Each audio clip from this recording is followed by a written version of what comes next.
पीड़ित महिला के साथ डीआईजी कार्यालय सहारनपुर पहुंची कैराना से सपा सांसद इकरा हसन को पुलिस ने हिरासत में ले लिया। हालांकि कुछ देर बाद उन्हें रिहा कर दिया गया, लेकिन इस घटना से पुलिस प्रशासन और सपाइयों में हड़कंप मच गया।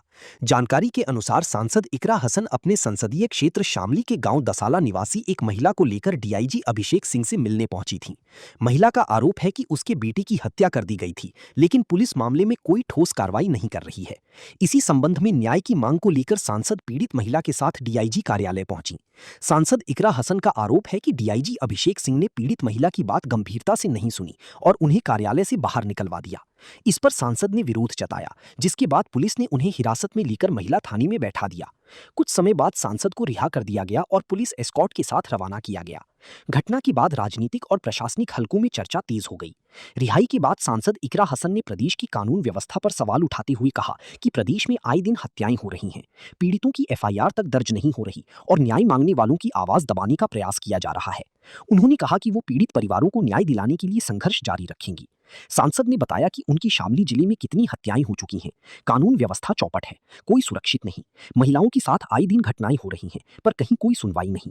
पुलिस वाले हमें डीआईजी ऑफिस की पार्किंग से गिरफ्तार कर महिला थाने में लेकर आए थे, क्योंकि हम वहाँ एक पीड़ित माँ के साथ गए थे, जिसको बेइज्जत करके वो रोती हुई डीआईजी ऑफिस से बाहर निकली। हमने उस पर अपनी बात रखी।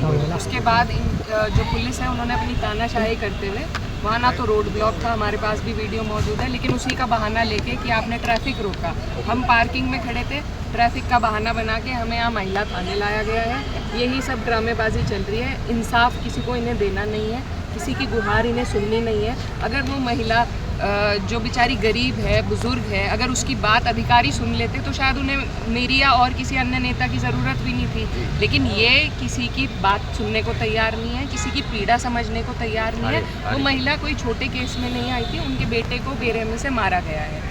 उस सिलसिले में वो अपनी जांच से संतुष्ट नहीं थी, इसलिए डीआईजी साहब के पास आई थी। उनको बेइज्जत करके वो महिला रोती हुई बुजुर्ग महिला वो उस ऑफिस से निकली है।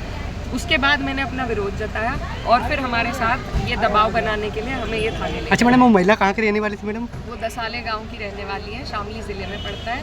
पिछले अगर आप फॉलो कर रहे होंगे, उनके बेटे की हत्या हुई थी, उस सिलसिले में, उसकी जांच के सिलसिले में हम इनसे मिलने आए थे, लेकिन उनको कोई उनके लिए कोई हमदर्दी इस प्रशासन में मौजूद नहीं। अच्छा, आपने आपकी सुनी बात? डीआईजी साहब ने पहले हमारी बात सुनी और फिर साफ तौर से महिला को हर चीज़ के लिए मना कर दिया, जिस पे वो भावुक हो गई, जो कि स्वाभाविक है, वो माँ है, तो उनको वहाँ से बाहर निकाल दिया गया। वो उनकी बेइज्जती हुई, वो बेचारी उठ के वहाँ से बाहर चली गई। उस पर मैंने अपना विरोध जताया, तो वो उठ के मीटिंग के लिए चली। अच्छा मैडम, आप क्या कार्रवाई करना चाहेंगे? आप क्या कहेंगे? आप शिकायत करेंगे? सुनवाई किसी की है नहीं इस सरकार में, और ये सीधे तौर पे साफ तौर से उदाहरण है कि मुझे भी ये थाने लेके आए हैं 10 मिनट के लिए, सिर्फ एक ड्रामा, एक दबाव बनाने के लिए।